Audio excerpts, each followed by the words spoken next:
Okay guys, good morning. Ang activity natin ngayon ay gumawa ng sample floor plan o house plan. And for your info, ang video nito ay intended sa mga kasama natin gustong matutong mag-AutoCAD.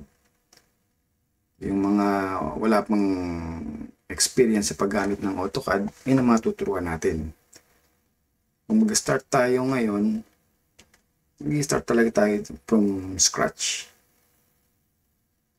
Ang gagawin natin ay mga basic AutoCAD commands para malaman din ng mga beginners natin kung paano mag-execute ng command properly. Kaya gaya ng mga expert dyan, hindi para sa inyo ang video na ito guys. So kung sa tingin nyo masyado nang madali para sa inyo to, okay lang na skip yung panonood dito. Kagaya ng nakikita nyo sa screen ngayon, meron na akong floor plan na ginawa, sample. Natapos ko na yan. So, yan ang gagawin natin. Kumbaga, uulitin natin yung drawing na yan para ma-execute natin kung ano mga commands ang ginamit natin. Kagaya ng lines, polylines, multilines, tapos circle arcs, kung paano tayo mag-offset, mag-trim, mag-copy, gumawa ng blocks, lahat yan. Pero syempre, bago tayo mag-start, kailangan gumawa tayo ng mga dimension style, iset natin ng layers, mag-set tayo ng units, yun mga kailangan natin gawin. Halimbawa sa text, kagaya halimbawa ng ano ba height ng text natin, anong klaseng text ang gagamitin natin. Sa layers naman, paano natin ilalagay yung pangalan ng layers natin, anong kulay, anong line weight, anong font. So, mag-start na tayo. Una natin gagawin, mag-set ng units, syempre. So, type natin units. Ayan, diba? Hindi nyo pala nakikita yung command line. So, ulitin ko para nakikita nyo yung command line. Control line. Ayan, lalabas na yan. Ito, dito. So, i-type natin units. Enter. Tapos, ang unit natin, precision natin, gawin natin decimal 00. Tapos, since ang unit natin dito is metric, so millimeter, hindi tayo gagamit ng meters o ng inches, millimeters. So, kung 1 meter is 1,000 millimeter. Okay? Okay natin yan. Sa layering naman, mag-assign din tayo ng layer o LA. Since meron na ako dito mga layer na ginawa, gagawa tayo ng sarili natin. At gagawa tayo ng new file para makita nyo from the start kung paano ginawa ang layering. Close natin to. Tapos mag-open tayo ng new. Yan. Enter. Yan. Meron tayo new. Magsaset na tayo ng layer. Set ng layer. Type lang natin LA. Means layer manager yan. Enter. Yan. Yan na yung layer manager natin. Ngayon, paano ba tayo magseset ng mga pangalan natin, ng mga callout natin, mga tagging? So, dito yan. Nakikita nyo yung papel na para may star o asterisk. Ibig sabihin yun, new layer, mag-create ka ng bagong layer. Ayan. Tapos, nandiyan yung layer name, kung ano gusto mo ipangalan sa layer mo. Ito yung on and off. Kung gusto mong i-off, temporary yung layer mo. Kung gusto mong i-on, yung freeze, ito hindi mo na siya magagalaw, naka-freeze lang siya. Yun lang. Same thing. Parehas din yan ng freeze. Hindi mo na siya hindi magagalaw.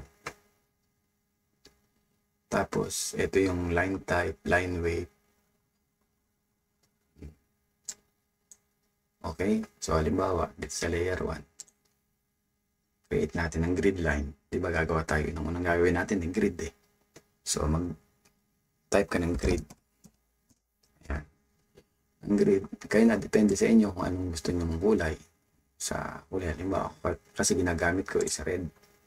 So, lalagay ko diyan red.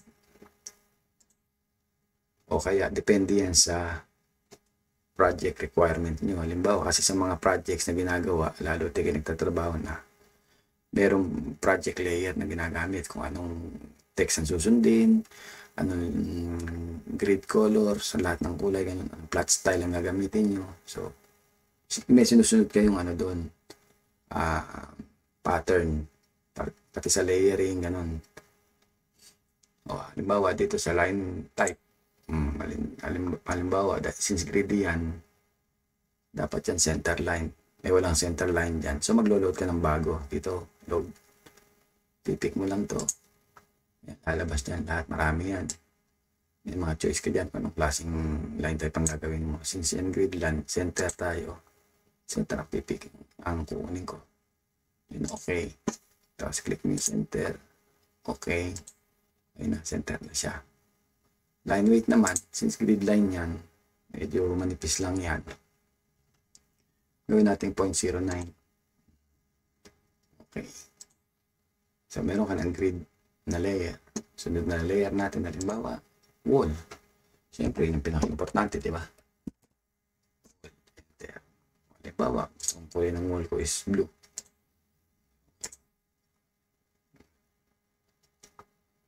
O halimbawa, hindi pala blue kasi masyadong maliwanag ito. Gawin natin number 8. Number 8.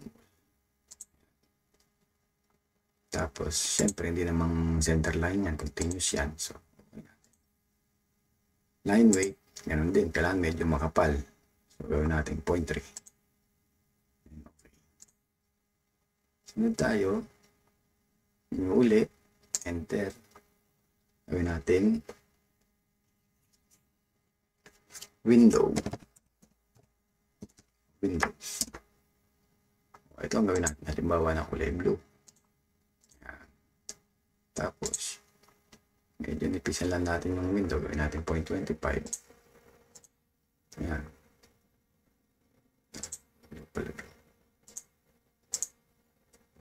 Continuous din yan. Sunod natin halimbawa, doors. Doors and windows, diba? So, parehas na din yan. Parehas, doors and windows, magkamukha yan. Tapos, next ulit tayo. O, column naman, halimbawa, column. Number 8, sorry. Nauna ko na to. Halimbawa, column na layer. Enter. Tapos, continuous din. Yun din yung ano niya. Line weight. Tapos, uli ikaw. Text. Uli ng text mo. Siyempre, karaniwan yan, black, di ba? So, pag black yan, ibig sabihin yan, white. Dahil yung background natin is black. So, white yan. Yung text niya, yung 0.25 na din. Tapos, yung uli. Dim naman, dimension naman. Dimension. Halimbawa, white na din. Tapos, medyo nipisa natin sa dimension. Gawin natin 0.2. Okay na. So, pag sa tingin mo okay na, i-close mo na yan. Pero, halimbawa, may mga naisip ka na kailangan idagdag na ibang kulay o na ibang na bagong layer, add ka lang. For the meantime, ito muna yung pinakita ko sa inyong sample. So, pag okay na yan, close mo na. So, kung nagustuhan niyo yung video na to, like and subscribe. Sa susunod, na tutorial natin, ang gagawin natin is lines and polylines. Tapos sunod-sunod na yun. Succeeding na kung ano yung mga susunod-sunod natin ng mga commands na gagamitin para matutunan nyo kung paano i-execute yung mga command na yun. Yun sa susunod na part ng tutorial natin. Kasi gagawin ko guys, putol-putol lang. Kasi kapag masyadong mahaba, maiinip kayo. Kaya ang gagawin ko, putol-putol lang.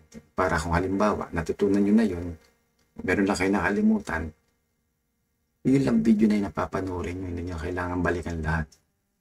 Tapos hahanapin nyo pa, alin part ba ito ng video na yun ng tinuro niya na nakalimutan ko.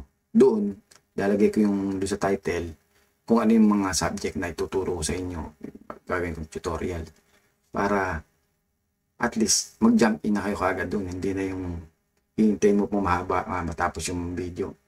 Nakakainip. Kahit ako naiinip doon eh. Magiging maboboard na kayo. So para at least kung gusto nyong i-skip na yung video, doon na lang kayo sa part na gusto nyong makita. Merong part na hindi kayo naintindihan, di ba? So, ganun lang guys. Kung nagustuhan nyo yung video na to, please like and subscribe. And see you on the next one. Thank you.